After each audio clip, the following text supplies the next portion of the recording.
저는 일단 이성윤 위원장에 대해서는 최소한 어떤 조치가 필요하지 않느냐. 일단락을 위한 전제 조건으로 그렇게 생각을 하는데 지금 또 현안이 하나 대두된 게 송영길 대표의 복당입니다. 복당 관련해서 이상기류도 감지가 된다는 얘기가 있고요. 어떤 이상기류? 지금 뭐 전폭적으로 빨리 좀 수용을 해 드려야 되는데 시간이 걸린다. 이거 뭐냐? 그리고 또 이 와중에 개항으로 지금 개항을과 관련해서 이거 어떻게 정리를 정청래 대표가 할 것이냐에 따라서 정청래 대표의 지도력이 지금 검증 대위에 올랐다 이렇게 보는 시각이 있는데 어떻게 생각하십니까? 이 송영길 대표께서 이제 전 대표께서 돌아오셔서 네. 인천 계양을로 이제 출마 선언을 하셨잖아요. 근데 이제 선언은 아직 안 하셨죠. 사실상 네. 뭐 출마의 뜻을 밝히셨는데, 근데 언론에서는 다 기대하는 역할이 친명 좌장으로서의 역할이 기대된다는 식으로 평가를 했잖아요. 근데 이렇게 평가가 이미 이제 언론에서는 다 난 상황에서 당 지도부가 이게 복당이나 여러 가지 문제를 약간 주춤하는 모습을 보이면 또 호사가들 입이나 언론에 입에서 친명 좌장이 온다고 하니까 불쾌해하는구나. 뭐 이런 식으로 또 해석이 들어올 수가 있잖아요. 충분히 그런 소지가 있죠. 그러니까요. 그래서 지금 우리가 아주 면밀하게 지금 관찰하고 있는 거거든요. 그렇죠. 근데 이제 어떻게 하시나 보고. 그러니까 정청래 대표는 여당 대표이기 때문에 저는 이제 관리형 인재라는 표현을 자주 쓰는데, 이 당이 원활하게 돌아갈 수 있도록 도모하는 역할만 하면 돼요. 나의 색깔과 나가고자 하는 방향과 다른 사람은 좀 우리가 약간 견제해야 돼. 그런 역할 하라고 앉아있는 자리가 아닙니다. 여당 대표라는 게. 어떤 계파든지 간에 우리 링 안에서 자유롭게 잘 싸워봐라. 내가 그 싸울 수 있는 울타리를 든든하게 만들어줄게. 심판 돼가지고 반칙하는 사람 걸러줄게. 그렇게 가야 되는 거지. 한 링 쪽에서 어디 선수편이 돼가지고 당 안에서 나의 지분과 영향력을 더 키우려는 방향으로 가는 거 아니냐는 의구심을 못 버리잖아요. 다수의 사람들이. 저도 마찬가지고. 이거를 빨리 방향 전환을 저는 해야 될 것 같아요. 정청래 대표가 아니 연임은 어떻게 될지 모르게 됐어요. 벌써부터 합당 논의 때부터 너무 상처를 많이 받았기 때문에 그건 다 내려놓고 지금 정치인으로서의 생명력을 보존하기 위해서라도 이제 나는 심판자로 그냥 서겠다. 그리고 지방선거도 빨리 이제 당대표 중심의 운영이 아니라 운영위원회나 무슨 단장 위주로 중심 아예 새로 꾸려가지고 그렇게 흘러가야지. 이게 비대위처럼. 그렇죠. 그렇게 안 가고 대표가 모든 걸 딱 틀어지고 있는 듯한 모양새로 계속 가면 정치적으로 자존감이 떨어져 보여요. 내가 약하고 불안하고 내 세력이 적으니까 내가 이거 놓치기 싫어. 놓치면 안 돼. 난 다른 거를 용납하지 못하겠어. 상대방 견제해야 돼. 자꾸 그런 식으로 보여요. 지금 가는 느낌이. 사실 지금 이 송영길 대표 같은 경우 그야말로 소나보다 해체하고 그냥 개인 자격으로 지금 복당을 신청한 상황에서 복당 허락하지 않을 이유가 전혀 없어 보인단 말이에요. 그러면 전폭적으로 그림을 만들어내야 되는 것이죠. 정치라는 것이 사진 아닙니까? 그럼 딱 해서 뭐 꽃다발 주고 빨리 이걸 해야 되고, 그리고 어느 지역구 또는 뭐 어떤 자리로 이걸 지금 뭐 일각에서는 뭐 한진호 의원 등이 사실은 이성윤 의원 대신에 송영길 전 대표가 그 조작 기소. 만약에 특위원장 맡았으면 우리 모임 아마 안 생겼죠. 그럼 그림은 너무 깔끔하게 정리가 될 텐데 그런 것들을 지금 안 하고 계시잖아요. 정청래 대표께서. 그렇기 때문에 더더구나 지금 향후에 이 문제 당장 지금 김남준 전 비서관 죄송합니다. 전 대변인께서는 개항을로 지금 확정을 한 상태에서 사실상 지금 어제 그제 사표를 냈단 말이에요. 그러면은 지금 이거 조정 여하에 따라서 사실 대통령의 최측근 지금 뭐 대변인이 지금 개항으로 나온 상태에서 그 쫑나게 하면 안 될 거라면 어떤 식으로 이걸 잘 원만하게 두 소위 말하면 정치 세력이 착근할 수 있도록 도와야 되는 또 의무도 있어요. 정청래 대표 입장에서는. 그런데 상당히 좀 이게 스텝이 좀 느려 보인다. 뭐 자고 오면 하고 계신 것처럼 보이는 것들이. 저는 이제 정청래 대표님 지난 무죄 선고 직후에 당에서 논평 나왔던 정청래 송영길 대표님 깜짝 놀랐습니다. 저도 깜짝 놀랐습니다. 직후에 웃기려 그러셨죠? 송영길 전 대표님 무죄 나온 직후에 당에서 나왔던 것이 연대와 통합이라는 메시지가 나왔었지 않습니까? 저는 거기 그 메시지를 보고 경악을 했습니다. 왜냐하면 송영길 대표님과 소나무당은 연대와 통합의 대상이 아니고 당연히 환영하고 받아들여야 될 복귀의 대상입니다. 연대와 통합은 결이 다른 당을 이야기할 때 하는 얘기고요. 이건 복귀죠. 환영해서 복귀를 해야죠. 왜냐하면 송영길 대표님이 왜 탈당하게 되었고 그 후에 어떤 과정을 거쳤고 그 과정을 거치면서 어떤 역할을 했는지를 본다면 또 송영길 대표님 스스로도 소나무당을 해체하고 복당한다고 했지 않습니까? 개인적으로. 그러면 연대와 통합 그런 표현이 아니라 두 팔 벌려 환영한다. 그렇지. 적극적으로 그리고 그간의 노고에 감사한다. 이게 맞는 말이죠. 당의 부담을 안 주기 위해서 혼자 맨발로 가시밭길을 걸어왔는데 그걸 가시밭길 한 바퀴 다 돌고 살아 돌아오셨는데 그러면 환영을 하고 개선식을 열어야 될 판에 반대로 연대와 통합 남보듯이 본 거예요.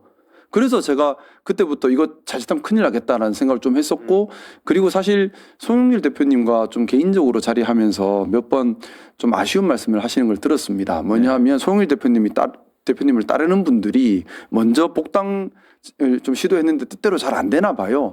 좀 견제하는 세력이 있는 것 같다라는 걱정을 하시더라고요. 근데 만약에 우리가 송영길 대표님처럼 당을 위해서 혼자 맨발로 가시밭길을 돌다 온 사람 그리고 그 과정에서도 시종일관 이재명 대통령 만들기 위해서 앞장서고 12.3 내란에 앞장서고 민주당을 위한 일에 앞장섰던 분을 우리가 잘 못 모신다면 항상 역사 현장에 있었죠. 그게 선당후사를 어떻게 얘기합니까? 그 다음에는 선당후사를 한 분을 존중하고 국가로 치면 보분하는 거거든요. 사실 정치라는 게 예. 저는 뭐 이 두 분처럼 정치 현장에 들어가 보지 못했지만 30년 넘게 외부에서 쭉 관찰을 해왔단 말이죠. 정치의 가장 중요한 것 중에 하나가 제가 봤을 땐 타이밍 같아요. 똑같은 거 해주고도 욕먹는 경우가 있단 말이죠. 타이밍 딱 그때 적절한 시점에 두 팔 벌려서 이렇게 그렇죠. 허용하고 저는 감사하고 위로하는 모습. 공적 의리와 사적 의리가 다르다고 생각합니다. 사적 의리는 말 그대로 개인 간의 친분으로 공적인 목적이 아니라 친하니까 다 해주는 거죠. 근데 공적 의리는 대의를 함께한 동지들 사이에서 그 대의를 지켜가는 의리인 겁니다. 그렇죠. 사실은 공적 의리는 무겁고 중요한 겁니다. 우리가 흔히 말하는 의리가 바로 공적 의리인 거죠. 사적 의리를 얘기해서는 안 돼요. 공적 의리는 사적 의리는 배격하고 공적 의리는 지키는 것이 공인의 태도고 공당의 태도여야 합니다. 자, 그러면 송영길 선배님께서 당을 위해 헌신한 건 공적 의리를 다한 겁니다. 그렇죠. 그럼 우리도 공적 의리를 다 해야 되는 거지. 여기서 만약에 이런저런 작은 계산 내 앞에 정치적 유불리 때문에 다른 말을 하고 방해를 하고 장난을 친다면 그건 공적 의리를 저버린 겁니다. 그래서는 안 되죠. 이게 지금 송영길 복당이 정청래 대표한테는 또 하나의 어떤 위기, 시련일 수도 있는데 이걸 기회로 저는 만들어야 된다라고 그렇죠. 생각을 하거든요. 근데 솔직히 제가 생각해도 쉽지가 않아요. 이 방정식이. 개항을 사실 송영길 대표 뭐 자기 그 주소를 그쪽으로 옮겨 놓으셨다는 거 아니야. 근데 김남준 또 전 대변인 입장에서는 그쪽에서 나름대로 또 보이지 않는 공을 들여왔어. 그러면 그걸 또 어떻게 정리할 것인가? 제가 생각해도 쉽지가 않아요. 그런 것을 사실은 당대표가 정치력을 통해서 어느 한쪽도 불편하지 않게 그리고 지선을 임하는 민주당의 어떤 전투력이라는 측면에서도 오히려 배가 될 수 있는 그런 모범 멋진 답안을 만들어 내 주셔야 되는데 일단 좀 시간이 걸린다 하는 부분이 좀 안타깝고 그러면 뭐 일단 저희가 지금 오늘 뉴스가 많은데 100분 토론 비슷하게 됐어요. 자, 지선 100일 남겨놓고 어떻게 민주당 하나로 만들 것인지 그리고 어떻게 지선을 치러야 되는지 솔직히 제가 뭐 조국 혁신당에서 뭐 무공천 요구 나오고 하는 부분까지는 오늘 여쭙지 않겠습니다만 자 혹시 뭐 간단하게 코멘트 좀 해주시죠. 일단 마무리하는 차원. 어려운 답변만 저한테. 대변인님이기 때문에. 아니 이거 대변인 오늘 오늘 첫날이니까 오늘 자 그러면 첫날 임용됐는데 네, 김상욱 의원부터. 네네. 첫날 출근하고 바로 다음 날 바로 공직 해임 당하겠어요. 저는 대변인님 말씀. 제가 먼저 말씀을 네, 드리면요. 네네. 이제 가장 중요한 것은 결국에는 공천 관리라고 생각이 됩니다. 항상 그 지방선거든 국회의원 공천이든 공천의 공정성과 관련된 논란이 있으면 항상 국민은 지지율이 높아도 거의 폭락하다시피 그 당 지지율 아예 투표를 안 해버리거나 정당의 그 평소에 지지했던 지지자들도 투표를 안 하거나 아니면 그 당의 지지가 엄청 폭락해서 선거를 완전 망하는 경우가 많았습니다. 그렇기 때문에 가장 첫 번째는 공천 관리에 있어서 공정성을 유지하는 것으로 보는데요. 오늘 이제 김상욱 의원님께서 면접을 보셨다 그러더라고요. 그래서 김사국 의원님이 어떤 면접 점수 A+를 받냐 안 받느냐 공정성의 척도 아닐까. 아, 중요한 지적이에요. 중요한. 자, 그 면접 보고 오셨다고요? 떨려가지고요. 네. 예, 말을 법. 아니 경쟁률은 어떤? 일단은 울산 지금 시장. 네네 맞습니다. 네네. 지금 우리 민주당에서 5분이 준비를 하고 계십니다. 네. 따뜻한 물 좀 드릴까요? 지금 우선 감기가. 감기 이슈. 어떻게 보면 울산이 이번 6.3 지방선거에서는 최전선이라고 생각하고 있습니다.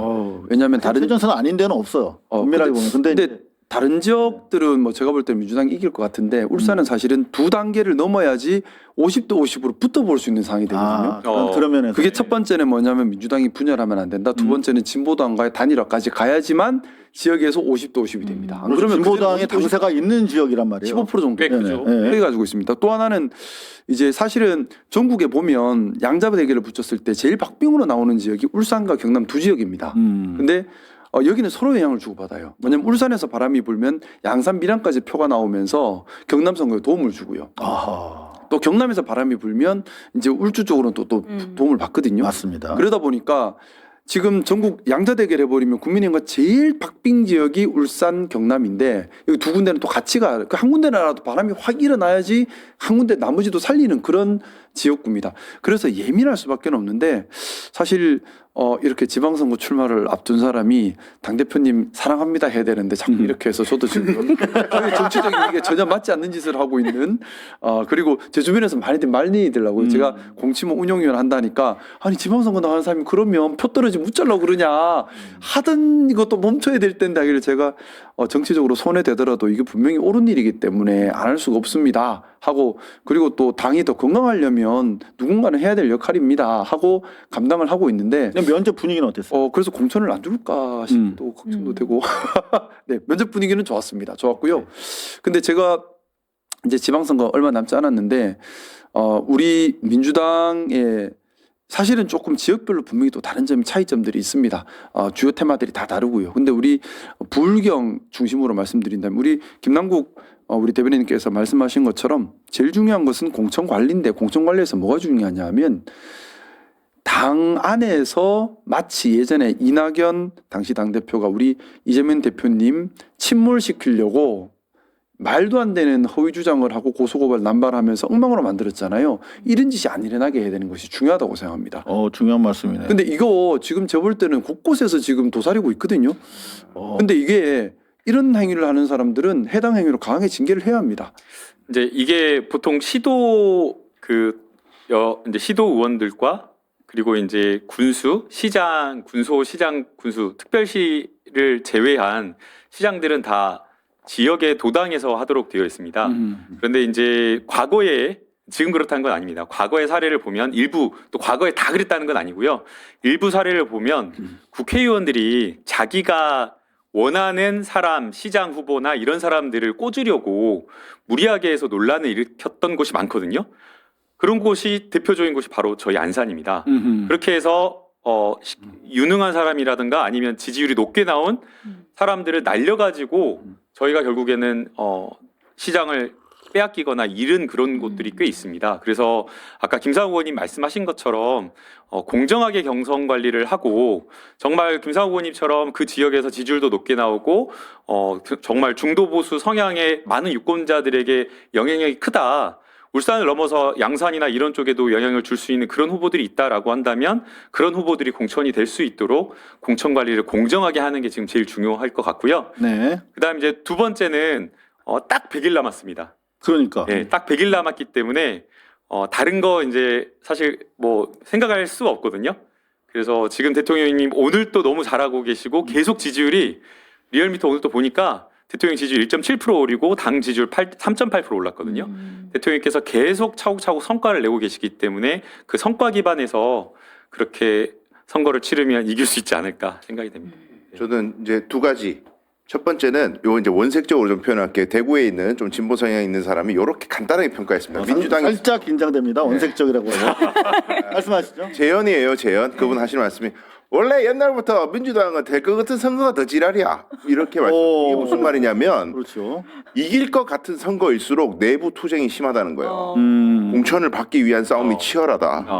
큰 대승을 거두는 선거는 그래서 개파간 줄 세우기도 심해지고 내 사람 챙기기도 심해지고 내 세력 만들기 좋은 기회가 되기 때문에 더 난리다 당이. 근데 아슬아슬한 박빙이면은 그런 거 하다가 쫄딱 망할 수도 있기 때문에 정신을 차리고 공정한 룰을 만들고 뭐 공천을 하고 할 수 있는데 이길 것 같다고 방심하는 순간 헛짓을 할 수도 있다. 민주당의 네. 과거 역사가 그랬다는 거예요. 그런 말씀. 요건 진짜 잘 감안해야 될 것 같고요. 그다음에 이제 국민의힘의 선거 전략. 제가 이제 얘기를 좀 들어보니까 아주 이 사람들은 단순해요. 자, 지금은 일단 윤호개는 품고, 왜냐하면 이걸 지금 내치면 대구 경북도 위험하기 때문에 표가 떨어지니까 일단 지금은 품는데 4월, 5월 정도 되면은 이재명 정부의 부동산 정책에 부작용이 만들어질 거래요. 이 사람들 얘기예요. 기대하는 거죠. 기대하는 거예요. 부작용이 나올 때가 4월, 5월이고 그때 집중적으로 부동산 문제를 부각시키면 서울은 가져올 수 있다. 그 다음에 부산은 원래 보수세가 강하기 때문에 또 가능성이 있다. TK, 부산, 서울만 딱 가져오면 장동혁 체제 지킬 수 있다. 그렇지. 요 생각하고 있어요. 얘네들은 이기는 게 아니라 장동혁 체제를 지키는 데 관심이 있어. 그러면 서울시장 자리 중요하잖아요. 부동산 문제에 올인해야 돼요. 당도. 지방선거는 인물 다 중요하고 공천 중요한데 대통령의 개혁 과제를 잘 수행하는 게 제 1번입니다. 그거 외에 뭐 백약이 무효해. 제가 봤을 때는 대통령 잘하시는 게 선거에서 가장 중요한 거예요. 그러면 당도 다른 거 다 떠나서 대통령 열심히 도우면 돼요. 그거 외에 다른 왕도가 없다. 이 말씀. 알겠습니다. 자, 일단은 저희가 100분 토론을 마치고요.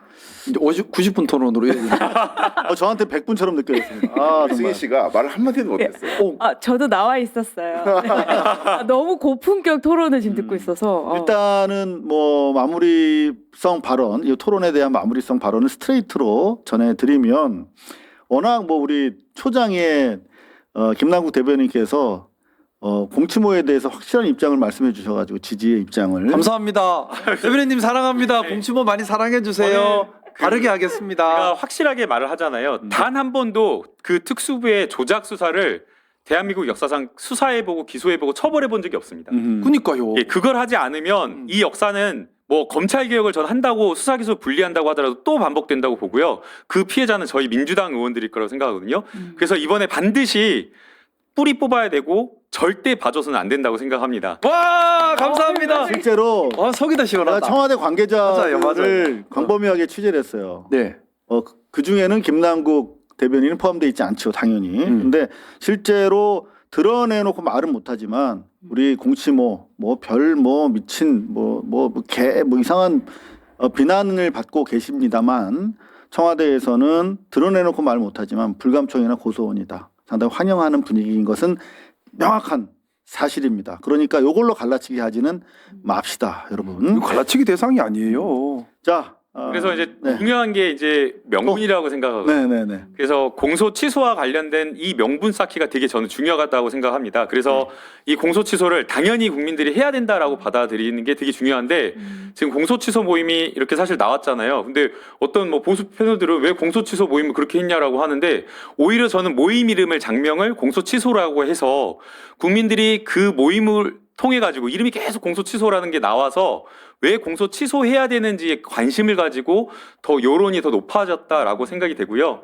그러한 어떤 여론을 공감대를 공론화하고 공감대를 끌어올리는 그 역할을 계속해서 해야 된다고 생각하고 그래서 제가 지난주에 김성태 그 재판 나왔을 때 계속해서 기자들하고 왜 기자들 보도 안 하냐 유튜버들 이거 다뤄주세요 언론 보도해 하여튼 주세요. 언론도 중요한데 네. 우리 의원님들 정청래 대표한테도 계속 요거 연락했습니다. 빨리 가입하시라고 그러세요. 네. 네. 그래서 가입하시면 이제 이게 정말 또 중요하다. 공론화가 되게 중요하다 네. 생각합니다. 정청래 대표가 확실한 지지 입장을 밝혀주시는 게 가입하시면 다 해결되네요. 제일 빠를 것 같고 당내 어떤 이런 내홍도 가장 좀 빠른 속도로 수습이 될 수 있는 방법이 아닌가. 저는 뭐 기자밖에 안 되고 또 조국 대표님한테 고소당한 유튜브밖에 안 되지만 저는 그렇게 생각합니다.